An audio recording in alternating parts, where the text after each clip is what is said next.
Quiero platicar particularmente sobre, pues ustedes lo saben, o la situación que más preocupa a los mexicanos o las mexicanas tiene que ver con la seguridad. No es noticia nueva, lamentablemente, la desaparición de personas, no es lamentablemente información que nos sorprenda el que tengamos a los cárteles del crimen organizado utilizando a la gente, secuestrando, matando a la gente, no es noticia y lamentablemente no hemos avanzado como nos gustaría para llegar a la resolución efectiva de este problema. El asunto es que aquí, yo no sé si ustedes se acuerdan que pues hace como un año, si no mal recuerdo, habíamos platicado, no es madre, es una hermana buscadora que pues le manda un mensaje a los cárteles para pedir una tregua, ¿no? Están pidiendo una tregua particularmente, pero aunque eso ocurre hace un año más o menos, hoy lo vuelve a hacer. Hablo de Delia Quiroga. Lo vuelve a hacer para pedirle al cártel Jalisco Nueva Generación y a los líderes del cártel del Golfo una tregua que permita dar con bien y con vida al maestro Juan Manuel López Salinas. Ha etiquetado a diversos medios de comunicación y en este espacio vamos a platicar con ella, pero para ponerles el contexto, quiero compartirles lo que ella sube a sus redes sociales, que aquí está. A sus redes sociales sube hoy 24 de julio por la tarde. Mensaje a los líderes del cártel del Golfo y del cártel Jalisco Nueva Generación. Amable y respetuosamente nos dirigimos nuevamente a ustedes y nos ayuden a localizar con bien y con vida al maestro Juan Manuel López Salinas. Como dice Donald Trump, si tienen el poder de quitar a un presidente de la República en 2 minutos, también tienen el poder de ayudarnos a localizar al maestro Juan secuestrado de su domicilio frente a su menor hija el día de ayer a las 20:30 horas. Aquí comparten la fotografía del maestro, pero les voy a poner este video porque es el contexto para poder platicar con Delia Quiroga sobre esta situación que va más allá de un maestro, son muchas mujeres y hombres desaparecidos y aquí pues no es una petición al gobierno federal, no es una petición a la Sedena, a la Marina, o sea, no, no es una petición a las autoridades, es una petición a los líderes del crimen organizado para que sean ellos los que, pues, encuentren a una persona, ayuden a localizar con vida a un maestro, pero hay que profundizar en el tema. Vamos a empezar con esto. Mensaje a los líderes del Cártel del Golfo y del Cártel Jalisco Nueva Generación. Amable y respetuosamente nos dirigimos nuevamente ante ustedes en virtud de que las autoridades mexicanas no hacen nada por la seguridad de la ciudadanía y porque en Reynosa ingresan grupos delincuenciales que no tienen nada que ver con ustedes a secuestrar personas de bien. Se avientan sus sordazos. Sabemos que ahora ustedes liderean cada quien una parte de la frontera tamaulipeca y como dice Donald Trump, si tienen el poder de quitar a un presidente de la República en 2 minutos, también tienen el poder de ayudarnos a localizar con bien y con vida al maestro Juan Manuel López Salinas, secuestrado de su domicilio frente a su menor hija el día de ayer a las 20:30 horas. Demuestren que pueden ayudarnos a través de la empatía y solidaridad que alberga en sus corazones. Creemos que la convivencia en paz es posible en nuestra frontera y es por lo que los seguimos invitando a que por lo menos acuerden una tregua de paz en pos del bienestar de todos los tamaulipecos. Pueden volver a la vieja escuela firmando nuestro pacto de paz social del 30 de mayo de 2023, aprobado por el presidente Andrés Manuel López Obrador y al cual se sumó el Cártel del Noreste. Si esto fuera posible, nosotros reiteramos que los propondremos al Premio Nobel de la Paz, apegando a una justicia de perdón como la transicional, lo cual es posible de conformidad a lo que declaró el príncipe de Camerún, enfatizando este último que solo falta voluntad política. Nosotros no queremos borbandeos, como dice el candidato a la presidencia de Estados Unidos, que implementará en contra de nuestro país en caso de ganar las elecciones estadounidenses. No más guerra en México, porque si esto permea, nuestro principal vecino comercial podría dañarlos de una manera irreparable en su hipócrita lucha contra el narco. Deben hacer conciencia, por favor. No es necesaria una guerra entre ustedes, entre mexicanos al final de cuentas. Un agradecimiento especial a 5 empresarios de Reynosa que apoyan esta iniciativa.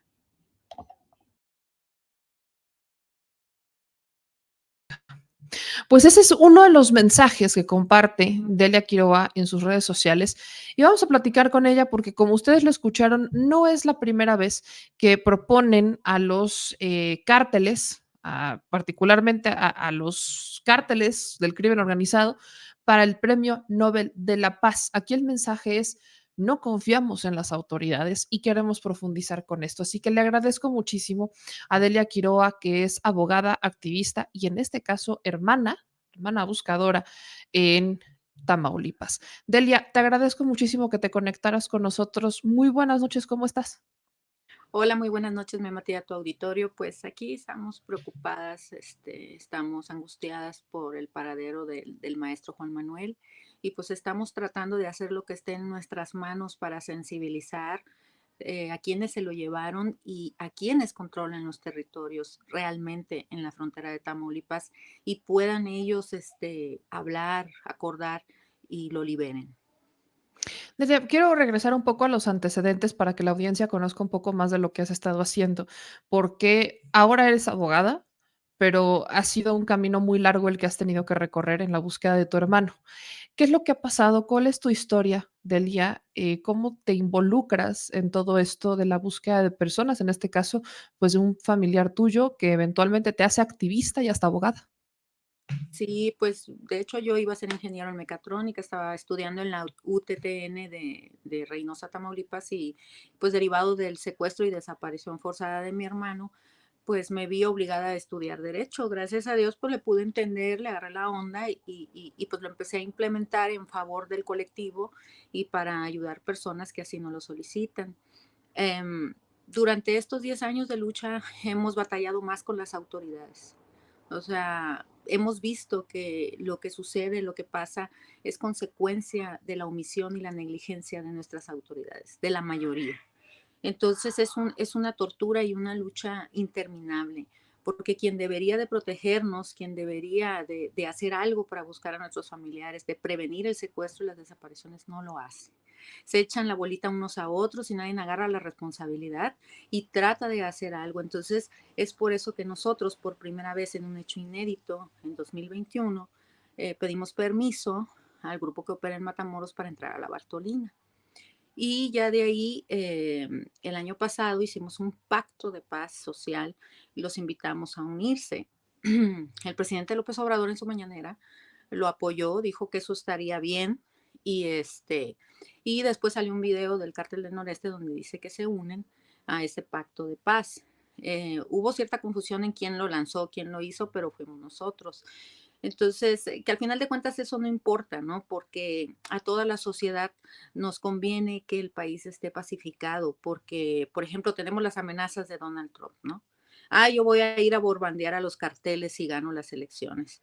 O sea, no está pensando en que habemos gente aquí en México que trabajamos bien, que nos dedicamos a cosas lícitas, que no queremos problemas con nadie. O sea, él simplemente, como eslogan de campaña, dice, voy a ir a borbandear a los cárteles. Pues sí, pero pues, ¿qué pasó en Jesús María cuando se llevaron a una persona allá?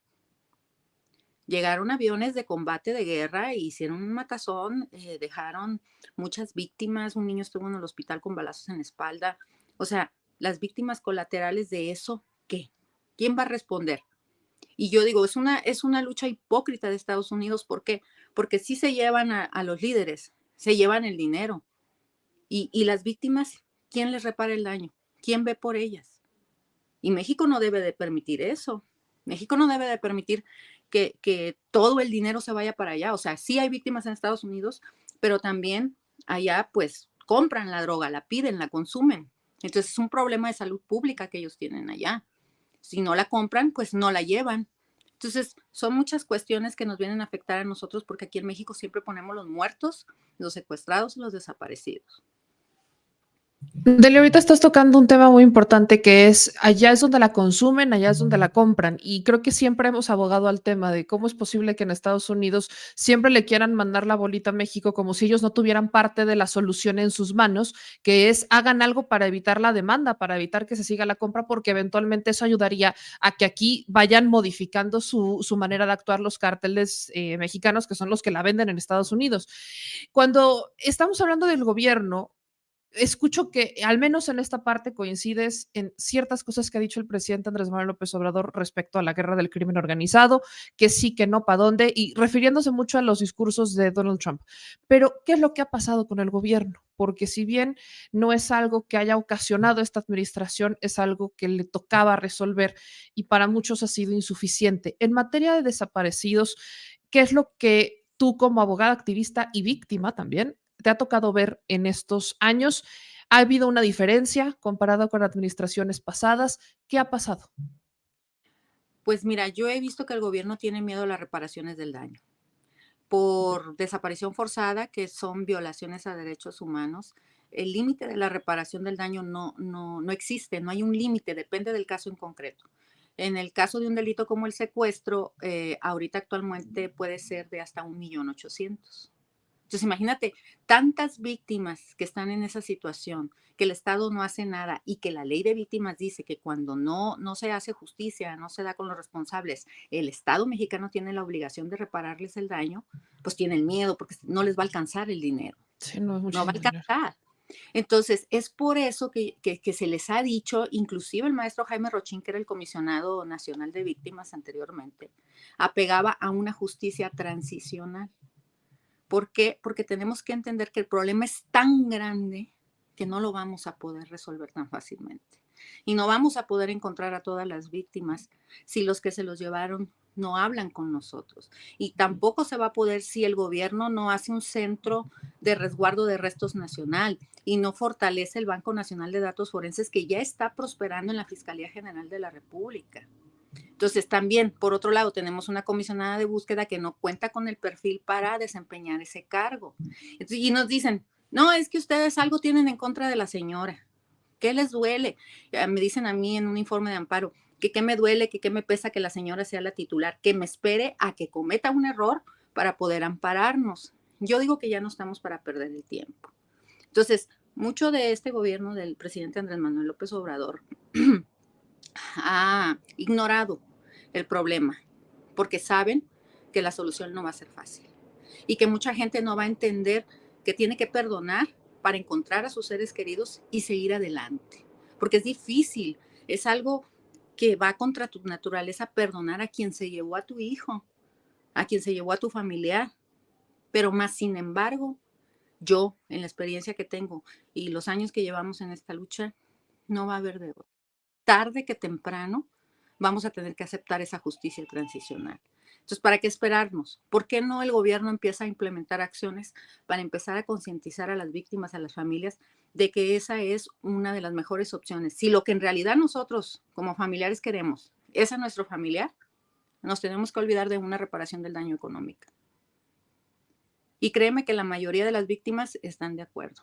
Dicen, no me importa, no quiero una reparación del daño económico, quiero a mi familiar, quiero darle una digna sepultura o de perdida saber si hay un cuerpo o no lo hay, para no seguirlo buscando o buscándola. Ahorita que tocas este tema, obviamente es algo, o sea, la reparación del daño, lo acabas de mencionar, son millones, que es un tema de Estado, o sea, no es un tema de Andrés Manuel. Le tocaba pagarlo así a Felipe Calderón, como a Enrique Peña Nieto, como a Andrés Manuel, como eventualmente le tocará a Claudia, como eventualmente al que venga, el que venga, que venga, por la cantidad de años y de personas desaparecidas que no estén apareciendo. O sea, es un asunto de Estado. Entonces, platícame un poquito qué es esta justicia restaurativa, qué es como esta alternativa de decir, ok, es una la nota que no le alcanza ni siquiera al Estado porque creo que ni siquiera tenemos, y corrígeme si me equivoco, no tenemos el número exacto, sin temor a equivocarnos, de la cantidad de personas desaparecidas en México. Sí, así es. O sea, es una justicia en donde se tienen que hacer reuniones con quienes se llevaron a nuestros familiares, tanto autoridades, porque también hay militares y policías involucrados en desapariciones forzadas, o sea, con todos, y que empiecen a hablar y que empiecen a decir qué hicieron con nuestra familia. A cambio de eso, nosotros como víctimas y el Estado va a intervenir y se va a llegar a un perdón, a una negociación. Claro, o sea, también no pueden quedar completamente impunes, ¿no? Pero vamos a decir, un grupo dice, es que sabes qué, quien ordenaba esto era fulano de tal. Entonces, esa persona tendrá que responder legalmente. Entonces, también a ellos les conviene, ¿no? Muchos son reclutados forzadamente, la situación económica los lleva también a meterse en ese ambiente, las cuestiones, porque no hay oportunidades, no hay apoyo en la educación. También el sistema de salud está colapsando. Entonces, ¿cómo va a hacerle? Entonces, es ponernos de acuerdo entre todos para encontrar a las víctimas, darles un reconocimiento a su personalidad jurídica como ciudadanos mexicanos y que se cierre este capítulo tan terrible, tan desastroso, tan desagradable de desapariciones masivas en México. Entonces, eso es lo que tenemos que ir viendo, que va a tener que pasar, va a suceder porque las mismas circunstancias lo van a ir llevando. Lo que aquí nosotros decimos, ¿por qué el gobierno no lo hace si ya lo sabe? Ya lo saben, ya lo habían platicado. Cuando estaba Peña Nieto, o sea, se hablaban de estas mesas y todo. Entonces, ¿por qué no le dieron seguimiento? Porque también les va a costar dinero implementar la justicia transicional, pero no tanto como si se le hiciera justicia a cada familia, que también es difícil porque mira, también batallamos con los jueces, también batallamos con el Poder Judicial, luego hay que estar metiendo amparos y que luego que los jueces los dejan libres y que luego ya te andan amenazando, o sea, son tantas cosas que si tú pudieras vivir dentro, si no, te pudiera cambiar mi cuerpo y vivir lo que nosotros pasamos diario, dirías, no, ya no quiero saber, Te dan ya no ganas de quiero tirar la toalla. castigar a nadie, nomás quiero saber dónde está. Deli, ahorita estás hablando de los jueces y obviamente hay una discusión nacional sobre la reforma al Poder Judicial, que obviamente creo que cuando hablamos de una reforma o sea, una reforma que realmente solucione el asunto de impartición de justicia, no puede solamente hablar de los jueces, pero en particular sobre ese tema, ¿qué es lo que sí pasa? ¿Cuáles son los problemas que sí te tocan ver, con los que te toca lidiar cuando metes un amparo, cuando tienes que lidiar con jueces? ¿Qué es lo que pasa de ese lado que puedas decir, es que esto se tiene que solucionar? ¿Qué opinas en general de la reforma al Poder Judicial? Mira, hay gente muy capacitada, muy estudiada, muy inteligente en el Poder Judicial, pero también hay otra parte que no está actualizada en derechos humanos, en desaparición forzada y delitos de alto impacto. Entonces, cuando te toca una persona que no tiene sensibilidad, que no conoce del tema, te niega un amparo por desaparición forzada, como nos pasó con el amparo contra las personas que estaban borrando del registro nacional. Tuvimos que irnos a los recursos, a la queja, revisiones para que se pudiera admitir ese amparo y no estuvieran borrando las personas desaparecidas del registro nacional, porque esa es una herramienta de búsqueda, o sea, todas las autoridades consultan ahí quién está desaparecido oficialmente y quién no. Ahora, si los borras, ya no están oficialmente desaparecidos y ya no hay una obligación del Estado de buscarlos. Si estando una carpeta de investigación, una averiguación previa detrás de esas fichas registradas en ese registro, no los buscan. Imagínate si no lo están. Entonces, es muy, muy complicado poder nosotros hacer que la autoridad trabaje si no hay una obligación. Entonces, los jueces que no están capacitados no valoran esa protección que hay en el artículo primero constitucional, que todas las autoridades están obligadas a aplicar la ley que más nos favorezca y, y, y hacerlo en beneficio y protección de los derechos humanos. Es frustrante y complicado porque, imagínate, nosotros somos 333 familias. Meter amparos para todos a veces no se puede. Yo, una sola abogada, no puedo, es imposible. La jurisprudencia dice que un abogado puede llevar 28 casos bien. Entonces, pues hacemos en general o en colectivo lo que mejor podemos y pues quisiéramos nosotros que también la Suprema Corte empezara a traer estos casos relevantes como el del Registro Nacional, que si bien es cierto, es en contra del presidente de la República y la secretaria de Gobernación, no es tanto en contra de la persona, sino de la institución. O sea, ¿por qué estás actuando de esa manera? ¿Por qué estás tomando esas decisiones que nos afectan a todas las familias que tenemos desaparecidos? No estás tomando en cuenta todo lo que se tuvo que hacer para que exista ese registro y lo estás tirando a la basura y estaba funcionando. Y aparte, estás invadiendo competencias porque tú no eres la autoridad que debe suministrar la información para sustentar esos registros de personas desaparecidas. Son las fiscalías especializadas en desaparición, las locales y la federal. Entonces, ¿por qué? ¿Por qué complicarnos más la existencia? ¿Por qué hacernos más difíciles las cosas? Cuando nosotros lo único que queremos es que el gobierno trabaje bien, coadyuve con nosotros por la experiencia que tenemos. Muchos colectivos tienen mucha experiencia, se han tomado cursos, se han especializado. ¿Por qué no escucharnos y tratar de solucionar el problema para el bien de todos y tratar de que en un futuro ya no siga sucediendo? Tele, ahorita en esa parte, por ejemplo, ¿qué rol juegan los defensorías de oficio? O sea, acabas de mencionar algo, por jurisprudencia un abogado no puede llevar más de 28 casos, pero he escuchado defensores de oficio que dicen que llevan hasta 50. ¿Cómo le hacen? O sea, ¿qué rol juega eso? ¿Qué le falta en particular a los jueces? ¿Qué tan probable es que estos temas lleguen a la Suprema Corte y que eventualmente sean resueltos? Porque yo no he visto muchos amparos que terminen llegando a la Suprema Corte relacionados con desaparecidos o con víctimas o con familiares de estos temas. Veo que llegan más amparos de empresarios o que llegan más amparos pues de ciertos corporativos en contra de ciertas modificaciones a la ley y demás, pero no en materia de víctimas. Y de hecho, y quiero preguntar también esto, yo creo que ha faltado escuchar a las víctimas del Poder Judicial en estos foros, que esas son ustedes, como muchas otras de distintos rubros, igual familiares que tienen personas sin sentencia dentro de una cárcel, que llevan 18 años ahí. Creo que esas son a las personas que habría que escuchar, porque ahí es cuando te das cuenta qué es lo que está mal, qué es lo que no se ha solucionado, en dónde están esos puntos finos, como el que hay personas muy inteligentes, pero hay otros que no están capacitados ni siquiera en derechos humanos y pues ni nos entienden cuando vamos y les explicamos. Entonces, no entienden la urgencia, no entienden el dolor, no entienden la necesidad de presentar un amparo. Y no son uno, son miles de familias. Sí, así es, pues es la falta de personal. En el Ok. Poder Judicial falta personal. Los juzgados están rebasados. Y esto es consecuencia de las negligencias y omisiones de las fiscalías y de las autoridades administrativas que tienen víctimas. Entonces, si estas autoridades, los ministerios públicos y las comisiones de víctimas hicieran su trabajo conforme lo marca la ley, no hubiera necesidad de meter amparos y no hubiera necesidad de sobrecargar el Poder Judicial por parte de nosotros las víctimas. Pero si no lo hacemos, se queda impune y abusan de nosotros. Entonces, hace falta personal. Ahora, eso de que se elijan los jueces por voto, no puede ser así. Lamentablemente no puede ser así, no es tan fácil, porque yo tengo 7 años estudiando derecho y hay muchísimas cosas que todavía me falta aprender.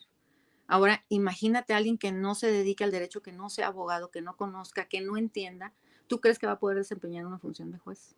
Si los que están, que estudiaron y que no están actualizados, no lo están haciendo bien, pues no. O sea, eso sí, yo no voy de acuerdo en que se elija por voto popular a cualquier persona que no tenga la preparación para ser juez. ¿Por qué? Porque iríamos en retroceso. Retrocederíamos 20, 30 años en la justicia si ese cambio al Poder Judicial se llegara a dar. Y es lo que debe entender la ciudadanía. Y nosotros, como ciudadanos, debemos defender eso. O sea, no a la Suprema Corte, no a la presidencia, no a la ministra Norma Piña, no al presidente de la República, Andrés Manuel López Obrador. La institución, ¿para qué nos sirve la institución? ¿Para qué debe de trabajar? ¿Y cuál es el objetivo de que existan jueces de distritos donde podamos acudir al amparo? Y que realmente desempeñen una función profesional, ¿no? Entonces, hace falta recurso personal. Los exámenes para entrar a trabajar al Poder Judicial son sumamente difíciles, tiene que estudiar mucho, no cualquiera puede entrar a trabajar ahí. Entonces, eso está bien. Pero también viene el problema, o sea, necesitamos impulsar a los estudiantes, a los nuevos abogados, que estudien, que se preparen, que se les dé el apoyo económico si es que no lo tienen para que puedan lograr su objetivo y podamos cambiar el país. Yo estoy en que la educación, el cuidado por parte de nosotros como padres de familia, de nuestros hijos, la inculcación de valores, ética, moral y todo eso puede cambiar al país. Pero se necesitaría empezar hoy para que veamos resultados dentro de unos 10 o 20 años. O sea, tendríamos que hablar de una modificación incluso en los programas de estudio para quienes estén estudiando derecho. ¿Sí? Ok. Y que sean lo más actualizados y lo más apegados a derechos humanos y a los tratados internacionales de los que somos parte. Pero, pues, Ok. imagínate, con la reforma, acaban de cambiar los libros. Los maestros todavía no los entienden.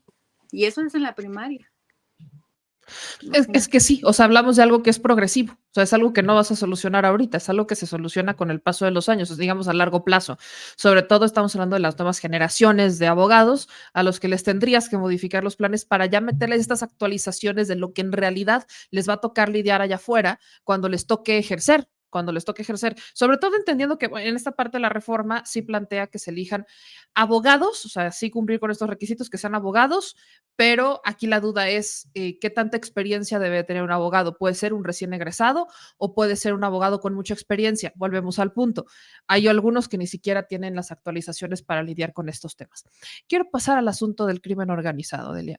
Escuchándote, me da sentido lo que dices de queremos una solución ya y quizás esta solución pueda ser la de sentarse con algunos integrantes del crimen organizado y que ellos nos digan, ¿tú que les has mandado mensajes? ¿Has tenido alguna respuesta? ¿Te han contestado? ¿Te ha llegado algún tipo de información? Porque también creo que está el factor resistencia. ¿Qué tanta resistencia podrían poner los integrantes de los distintos cárteles mexicanos para colaborar y dar con las personas? Pienso en el caso de Yotzinapa, por ejemplo. Por más que se han querido sentar y por más que han querido hablar y por más que todo esto, pues no llegamos a ningún lado. Entonces, sé que es una cuestión distinta, un poco distinta, pero en esencia es lidiar con ellos. ¿Qué tan fácil, difícil es el tema? ¿Tú que les has mandado mensajes? ¿Te han contestado? ¿No te han contestado? ¿Qué ha pasado ahí? Pues mira, ellos las veces, pocas veces que han contestado es a través de la iglesia, a través de sacerdotes, que Okey. se les pide el ingreso a la Bartolina, vayan, pero nada más ahí, no se metan en otro lado. Ok. Em, Salió un video del Cártel del Noreste donde ellos estaban de acuerdo en unirse a un pacto de paz, pero yo veo que ahí hay mucho como de que la ley del más fuerte. O sea, que dicen, es que si yo doy mi brazo a torcer, me voy a ver débil y el otro grupo se me va a echar encima. Pero no se trata de eso, porque todos son fuertes. Todos tienen su poder de fuego, su poder de organización, su poder económico. Todos son fuertes. Aquí la cosa es que yo me crié en Reynosa y yo vi cómo ahí el cártel del Golfo controlaba, hacía y todo. Inclusive, o sea, no había violaciones, no había asaltos, porque, es que un ratero asaltó, decían así. La maña lo fue y lo levantó y le dio unos tablazos para que no ande robando. O sea, se oye mal, pero eso pasaba y todos lo sabíamos, pero la ciudad estaba tranquila. O sea, fíjate desde cuándo ellos empezaban a poner orden, desde cuándo el gobierno empezó a desatenderse de sus obligaciones y les dejó a ellos esa responsabilidad de mantener tranquila la plaza. Entonces, si eso hacían en un inicio, ¿por qué no volver a hacerlo? O sea, y no es decirles, ay, pónganse de acuerdo para delinquir. No. Es decirles, entiendan que tenemos que convivir en la misma ciudad, en el mismo país, y que tenemos que respetarnos los unos a los otros. Al final de cuentas, si yo cometo un ilícito o hago algo fuera de la ley, pues yo tendré que responder por mis actos si me atrapan, ¿no? Pero ¿por qué implementar tanta violencia? ¿Por qué ser tan agresivos? No hay necesidad. No hay necesidad. No van a ganar más dinero por ser más violentos. Van a ganar más dinero por ser más inteligentes.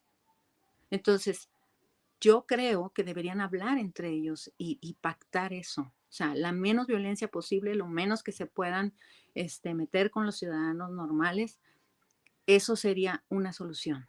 Y solo es en que hagan un examen de conciencia y que digan, yo también tengo familia, yo también tengo hijos, yo los mando a la escuela en esta ciudad, o sea, no quiero problemas con nadie, ni que nadie se meta en mis asuntos. Yo creo que eso sería lo mejor. Ahora, pues si yo tengo un vecino que se ve que anda en eso, yo no me voy a meter con el vecino, no voy a andar diciendo nada, como sucede, la gente no dice nada, ve cosas y todos se quedan callados.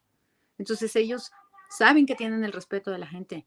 Hay una cultura, hay una admiración, hay narcoseries, hay un montón de cosas. O sea, mucha gente sigue sus ejemplos, por ejemplo, de sus esposas que les dicen buchonas, que son bonitas, guapas, esto, lo otro. O sea, son admirados.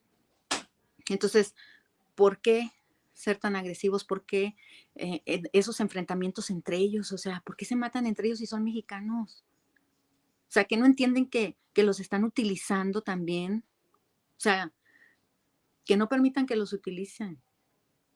porque mientras no tengan a nosotros el pueblo azorado, intimidado, nosotros no vamos a ver qué hacen los políticos, qué hacen los gobernantes con el presupuesto, porque nos vamos a estar cuidando de que no nos asalten, que no nos secuestren, que no nos maten.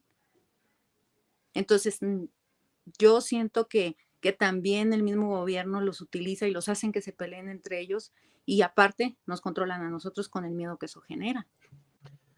Desde ahorita que estás mencionando el tema, la iglesia juega un rol muy importante. De hecho, el presidente le plantearon no hace mucho sobre un tema en Guerrero, ¿no? Que si él estaba de acuerdo con que los sacerdotes fueran a hacer pues esta labor del paz y él dijo que sí, o sea, que sí estaba de acuerdo en que los sacerdotes, recuerdo que fue muy criticado, pero por eso te escucho y va como en este sentido, de buscar al menos la manera de llegar a, a una paz interior, de decir, ya sé en dónde está mi familiar, sé que igual y no es con vida, pero al menos ya le puedo dar un destino, ya puedo descansar como familia y alguien tendrá que pagar por esto, pero para llegar a eso hay varias fases. Es complicado a veces entenderlo cuando obviamente no eres víctima, cuando no estás en este lado de la historia, porque obviamente cuántas cosas han pasado por tu vida en tu camino en los años que llevas buscando a tu hermano que te han hecho ver que esta podría ser una solución. Quiero regresar justo a eso. Tú hoy estás convencida que este tipo de acercamiento con los cárteles, que el rol de la iglesia es la manera en la que se comunican, podría ser realmente una solución alcanzable.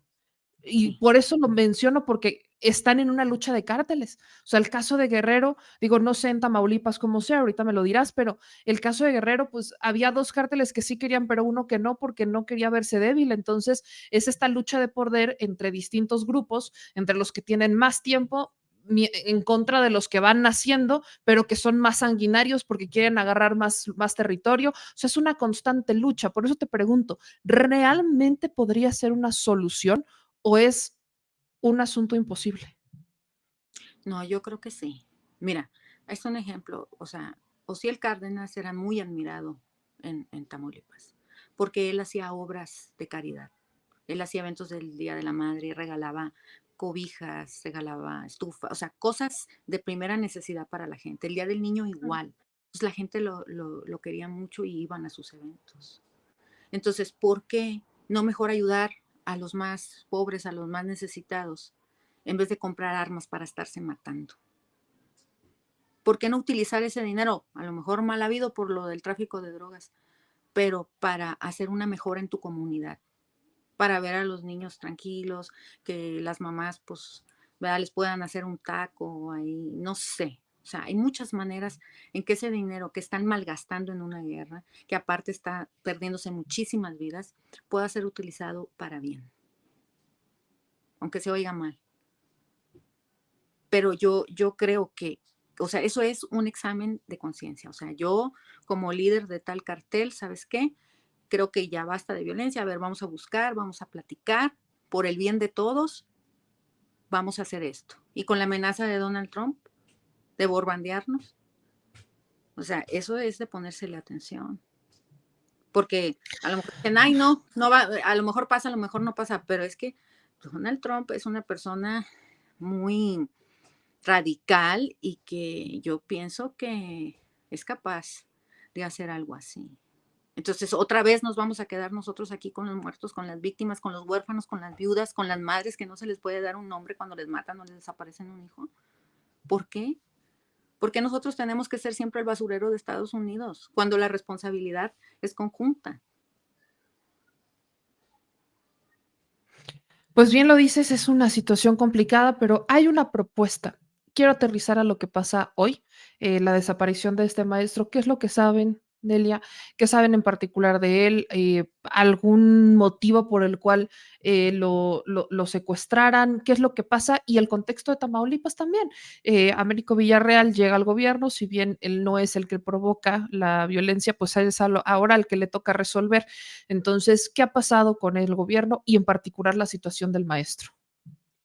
Pues mira, el maestro no se sabe por qué se lo llevaron. Hay gente que comenta, nos manda mensajes y nos dice que el maestro se dedicaba a vender carros. Esa es una actividad por la cual se paga una cuota. Tú vendes carros como negocio, pagas una cuota. No solo al gobierno, sino también al grupo que opere ahí. No estamos seguras, pero son lo que se rumora que fue por ese motivo. Entonces, el gobierno de Américo Villarreal sigue la misma línea del presidente López Obrador en que no quieren enfrentarse con los grupos criminales, esta política de abrazos, no balazos, ¿no? Pero bueno, si va a haber una política de abrazos, no balazos, pues que haya una política de reuniones, de acercamientos, de acuerdos, para que dejen a los ciudadanos tranquilos. Entonces, es cinismo, un cinismo ante el dolor del prójimo, ante el sufrimiento del pueblo, que lastima y que da mucho coraje, pero pues ¿qué podemos hacer nosotros? Nosotros no somos gente de armas. Inclusive hemos dicho, nosotros perdonamos a quienes nos hayan hecho daño.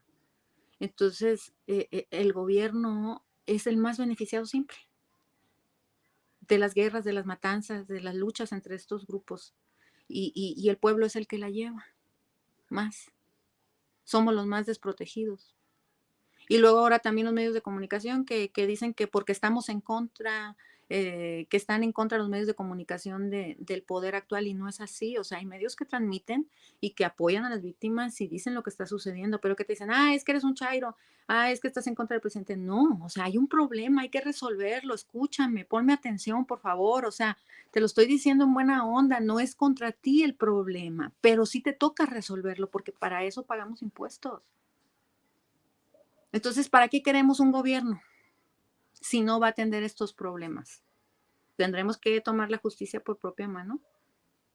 ¿O a dónde va a llegar esta situación si no se pone un alto ya? Si no atienden sus funciones ya. Ahora siempre están criminalizando. Es que andaba mal, es que algo hizo, por eso se lo llevaron.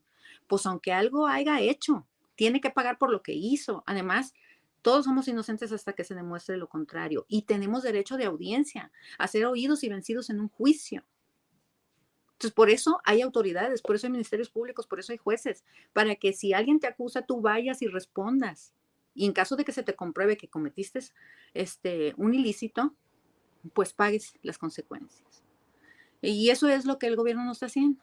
O sea, y ahorita todos andan de vacaciones y no hay autoridades y los policías andan en muy mala situación, tanto estatales como de antisecuestros, no tienen los suficientes recursos, las pistolas, las miras se les están cayendo, o sea, las armas que traen no sirven.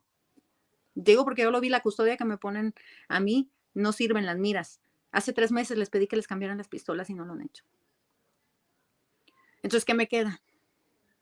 Decir, no quiero problemas, no quiero que me agredan, solo busco a mi hermano y a otras personas. Por favor, regrésenlas. Por favor, ya no secuestren.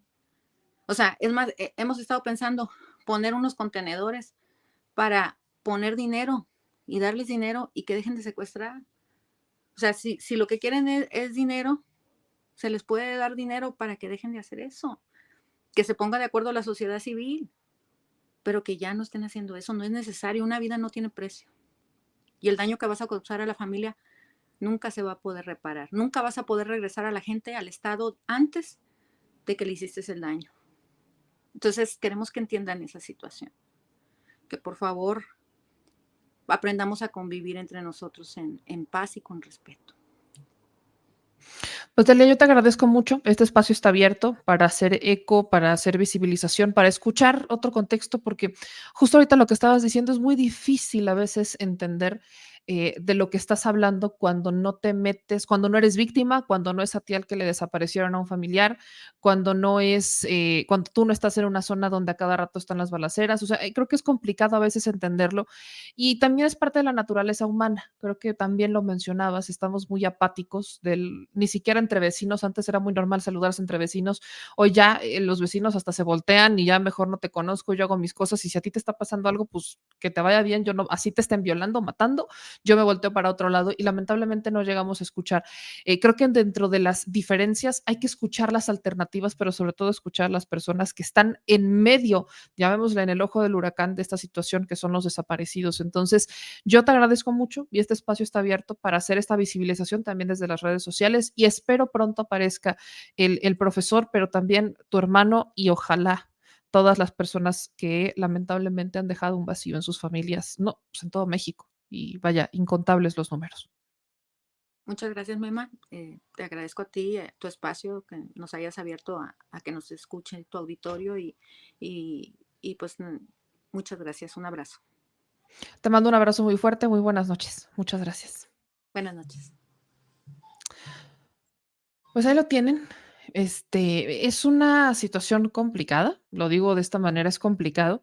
Por supuesto que vi sus comentarios. No, hoy lejos de lo que ustedes creen, gente chula, no voy a darles respuesta a cada uno puntualmente, pero yo solamente sugeriría, tampoco es que lo tengan que hacer, vuelvan a escuchar la entrevista, porque creo que muchos fueron respondiendo conforme a lo que iba diciendo sin encontrar todo el hilo conductor.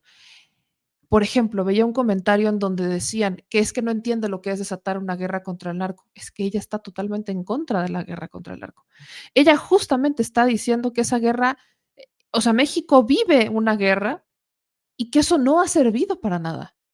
Su vía es pacífica, sí, la de tener un acuerdo con los criminales. No, no me encanta, no, no me encanta. Por supuesto que no me encanta, pero es una alternativa que un grupo, no voy a decir que sean todos, pero que al menos un colectivo está de acuerdo, porque saben que podría ser más viable eso a encontrar sin, sin preguntarle a los criminales o a los que estuvieron involucrados en la desaparición de su familiar qué es lo que pasó. Y no hablemos de la reparación del daño, que aquí lo hemos platicado muchas veces. Hagan cuentas. No tenemos una cifra tal cual exacta de los desaparecidos en México, pero hay más de 100,000, o sea, contabilizados, si no estoy mal, son 119,000, 111,000. Multipliquen eso por 1,000,000. Nada más, me estoy yendo bajita la mano, por 1,000,000. Ahora súmenle a las personas que están privadas de su libertad sin sentencia. Súmenle un caso a Israel Vallarta o un caso a Brenda Quevedo, donde para que ellos salgan en libertad, si ellos salen en libertad o se les reconoce la inocencia, se les tendría que reparar el daño. Nada más échenle las sumas.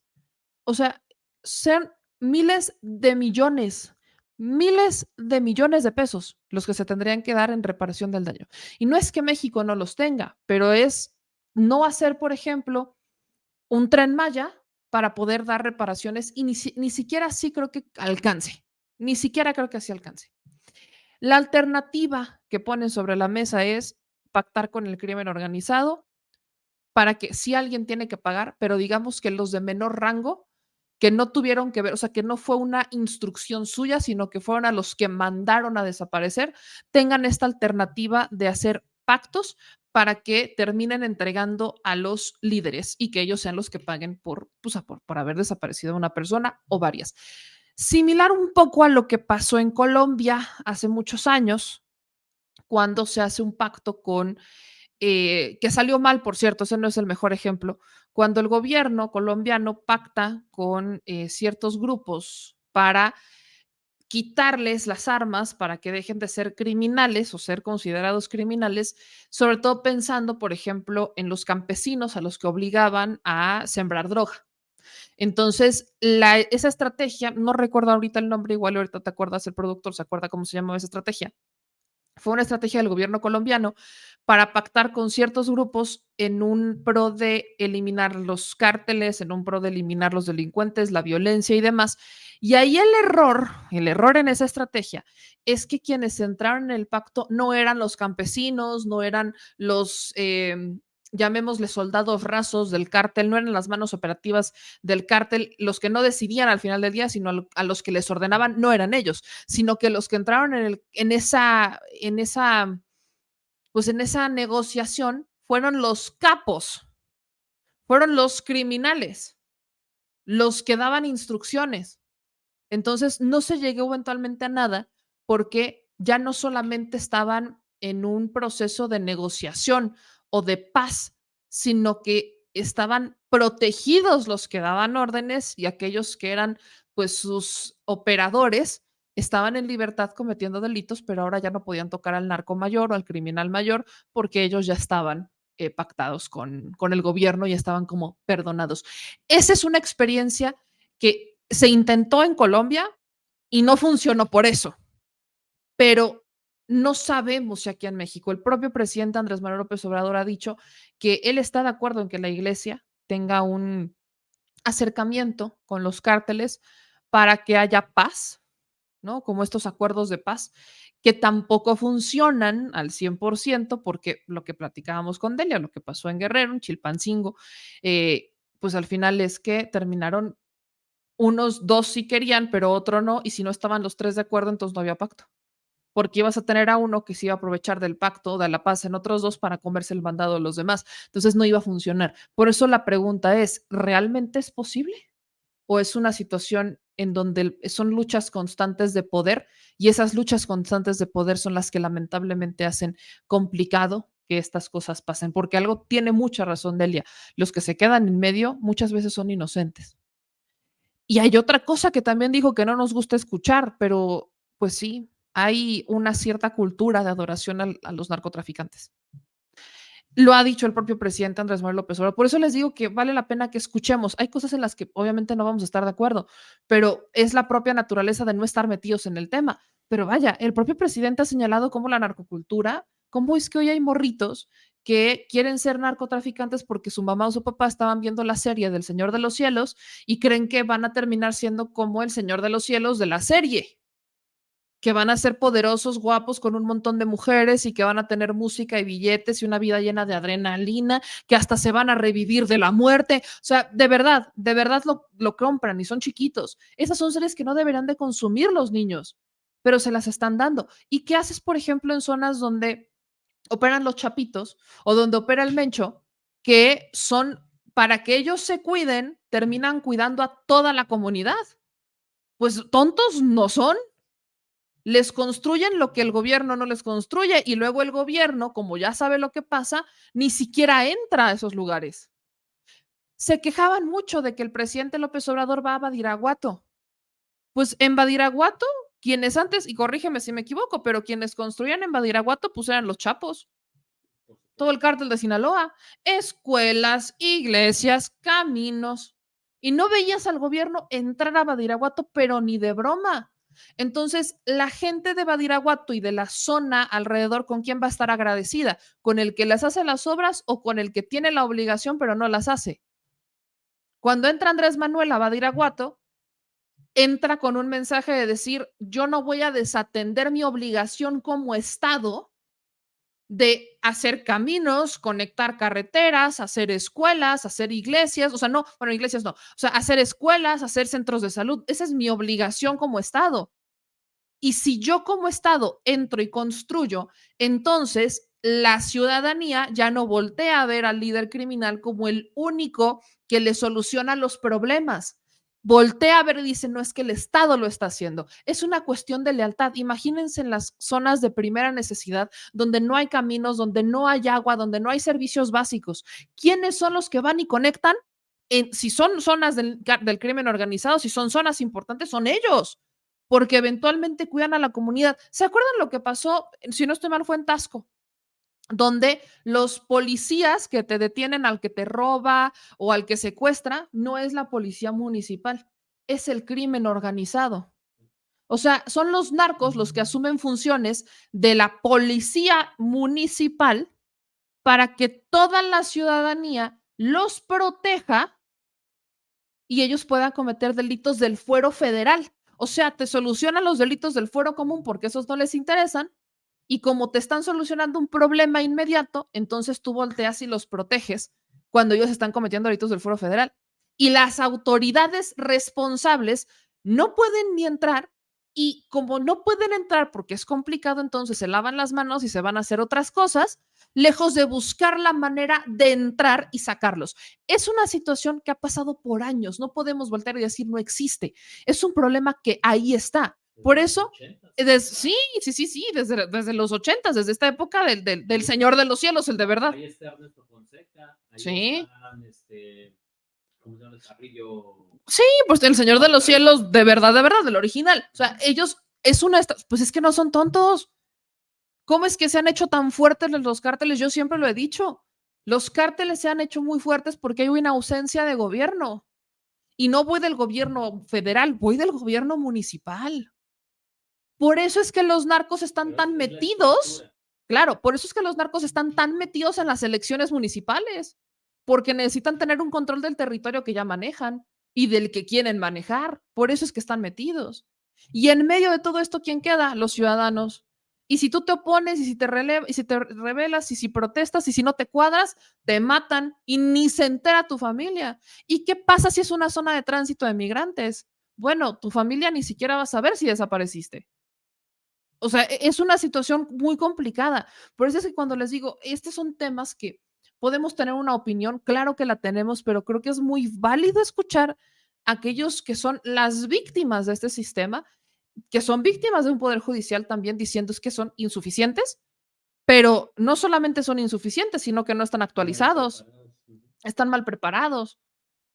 Entonces, hay que pensar a largo plazo. Dice, a ver, apenas les cambiaron los libros de texto. Los maestros apenas lo están entendiendo. Algunos, no digo que todos, pero algunos maestros que les ha costado más trabajo entender los nuevos libros de texto.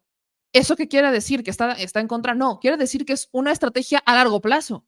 La educación siempre es una estrategia a largo plazo y por eso es que también era una política pública olvidada en el neoliberalismo, porque se los he dicho muchas veces, entre más ignorante, entre más enfermo y entre más pobre, más necesitado de lo que te da como migajas el gobierno. Lejos de hoy darte una alternativa, solucionar los problemas. El que hoy no voltees a ver al crimen organizado como la solución de sus problemas económicos, el que no voltees a ver el camino fácil. Y bien lo decía Dalia, la familia es importante, los valores que les das, porque al final también es una decisión la que tomas de si le entras o no, si te vas por el camino fácil o no. Pero a veces esa decisión pues está obligada, te estás entre la espada y la pared. Imagínense todo este contexto de lugares que igual y no frecuentamos, que igual y no conocemos, que son comunidades que pueden no tener ni siquiera internet. Pero ¿quién es la responsabilidad de solucionar estos problemas en primera instancia para que la lealtad no se vaya hacia los narcotraficantes, para que la admiración no llegue hacia ellos? Del gobierno municipal y estatal. Es su primera responsabilidad atender esos problemas que los criminales saben muy bien porque son las necesidades con las que ellos crecieron. Son las necesidades con las que ellos crecieron. No había caminos, no había escuelas, ¿qué iban a hacer? Entonces, ¿qué buscan? Yo soluciono eso, tengo la lealtad del pueblo, a mí no me castigan, a mí no me buscan, a mí no me dicen nada, el pueblo me cuida. Ese es el problema. Entonces, es un tema difícil de digerir, no es un asunto fácil, pero creo que escuchar a Dalia nos da como este punto de vista para ver otras perspectivas. Yo les había dicho que creo que es muy importante escuchar a las víctimas del Poder Judicial, que son distintas en distintos niveles, de distintas maneras, que eventualmente también son víctimas de las fiscalías, que también son víctimas de un Estado en general, porque no es algo de ahorita, es algo que tiene 10 años, 8 años, 20 años incluso. Entonces, son a los que no están escuchando, no están escuchando. Y si no los escuchan a ellos, pues tampoco podemos esperar que hagan modificaciones importantes en una reforma al Poder Judicial. Entonces, vamos a abrir este segmento donde escuchamos a las víctimas del Poder Judicial, personas que han sido víctimas de delitos, personas que han sido víctimas de situaciones delicadas, para que ustedes escuchen ese otro panorama. Lo vamos a subir a Twitter, lo vamos a subir a todas las redes sociales, para que, aunque no están en las mesas, pues al menos hagan ruido en las redes sociales y podamos ver si, aunque sea un poquito, inciden dentro de igual y no esta reforma, pero sí una segunda o tercera parte de la reforma al Poder Judicial, ¿no? Que esto sirva como quimioterapias para erradicar el cáncer que hay en el Poder Judicial. Ojalá. Porque mira, mira esto. Nel, tengo un amigo que entró al Poder Judicial y fue porque consiguió trabajo hace sus palancas. Apenas terminó la carrera y entró. Es que eso es a lo que voy. Ese es el tema. O sea, ayúdame con el cable, profesor, que se me está olvidando, pero es que ese es el otro tema. ¿Con qué? O sea, lo hemos platicado. Hay una... Ay, miren, ya se me atragó el pecho. Hay una insuficiencia de personal.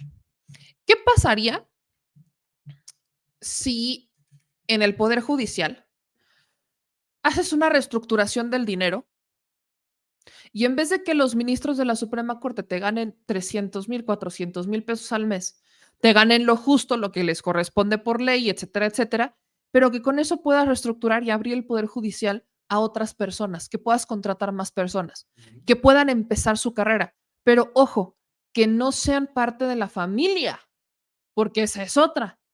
Aquí es porque entró por palancas. Cuéntenme, ¿cuáles fueron las palancas que utilizó una dentista que entró al Poder Judicial de apellido Aguilar? pues justamente el apellido, su papá es ministro. Entonces, uno de los problemas del Poder Judicial es que entran personas por palancas. A ver, en los videos que les he estado subiendo de la magistrada Nada Villanueva, de verdad nunca se me va a olvidar su nombre. Yo no logro entender cómo es que esta persona prosperó en el Poder Judicial. Órale, ya entró, pero provocó una huelga de hambre, dejó el trabajo colgado, lo dejó por una fiesta de Halloween aparte. O sea, estamos hablando de una persona que está encargado de juzgados que prefiere estar de compras que resolviendo problemas, atendiendo a la gente y encima los atiende mal. Perdón, no logro entender cómo es que termina siendo magistrada, terminó escalando. Entonces, ¿qué? ¿O no había gente, o era lo mejorcito que había, o fue por palancas? Porque si era lo mejorcito que había, Dios nos libre, con los demás integrantes del Poder Judicial que han de estar peor.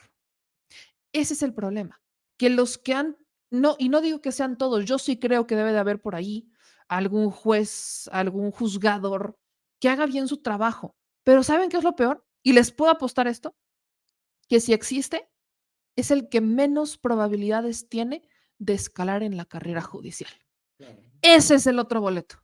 Lo sabotean, lo Exactamente. Les puedo apostar lo que quieran a que sí existen buenos trabajadores del Poder Judicial, asistentes, auxiliares, juzgados, les apuesto que sí existen, pero que no podemos hablar de ellos porque no los conocemos. ¿Y por qué no los conocemos?